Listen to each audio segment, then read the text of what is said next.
Hello guys, namaste and welcome back to our channel mostly Telugu. Bigg Boss season 8 లో వచ్చేసి ఈ వారం చాలా అద్భుతమైన ట్విస్ట్లు అయితే జరిగిందనమాట.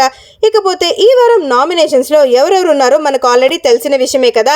ఈ వారం నామినేషన్స్ లో నిఖిల్, పృథ్వీ, యష్మి గౌడ, ప్రేరణ అండ్ అలానే నబిల్ కూడా ఉన్నారు. ఇకపోతే ఈ వారం నామినేషన్స్ చాలా ఫైర్ఫుల్ గా అయితే జరిగాయి. మొత్తం కన్నడ బ్యాచ్ అంతా నామినేషన్స్ కి వచ్చేసారనమాట. నిఖిల్ వచ్చేసి టాప్ రేస్ లో దూసుకెళ్లిపోతున్నాడు. నిఖిల్ కి ఎంత నెగటివిటీ ఉన్నప్పటికీ బయట ఫ్యాన్ బేస్ ఏ మాత్రం తగ్గలేదనే చెప్పుకోవాలి. సో ఖచ్చితంగా సేవ్ అయిపోతాడు విన్నర్ కేటగిరీ కాబట్టి. ఆ తర్వాత నబిల్ కి కూడా కొద్ది గొప్ప ఫ్యాన్ బేస్ బయట చాలా బాగా ఉందని చెప్పుకోవచ్చు.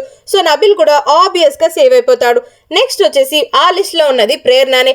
ప్రేరణ గర్ల్స్ లో కాస్త టఫెస్ట్ ఫైట్ ఇస్తుంది కాబట్టి ప్రేరణకి కూడా మంచి ఫ్యాన్ బేస్ అండ్ ఓటింగ్ అయితే నడుస్తుంది.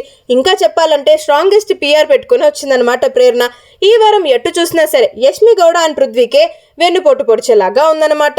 ఎందుకనంటే పృథ్వీ గేమ్స్ బాగా ఆడతాడు, అన్ని బాగానే ఉంటుంది, కానీ అగ్రెషన్ కారణంగా ఎక్కువ డ్రాబ్యాక్ అనేది కనిపిస్తుంది. అండ్ అలానే విష్ణుప్రియతో అడ్డు పెట్టుకుని చాలా గేమ్స్ ని విన్ అవ్వాలని కూడా ట్రై చేస్తాడు. ఎందుకంటే విష్ణుని ఇండైరెక్ట్ గా యూజ్ చేసుకునే ప్రయత్నం చేస్తున్నాడు తన గేమ్ కి అని చాలా మంది ఆడియన్స్ అభిప్రాయపడుతున్నారనమాట. సో ఆ విషయంలో కాస్త నెగిటివిటీ అయితే పృథ్వీకి ఉందని చెప్పుకోవచ్చు. ఇక యష్మి అంటారా, ఈ వారం నామినేషన్స్ లో భాగంగా నిఖిల్ కి ఎవరైతే నామినేట్ చేశారో ఇండైరెక్ట్లీ ఆర్ డైరెక్ట్లీ యష్మి పేరు తీసుకొచ్చారు. దాంతో యష్మికి ఫుల్ గా సింపతి వస్తుందని అందరూ అనుకున్నారు. కానీ కథ అడ్డం తిరిగి యష్మికే నెగిటివిటీ తెచ్చిపెట్టిందనమాట.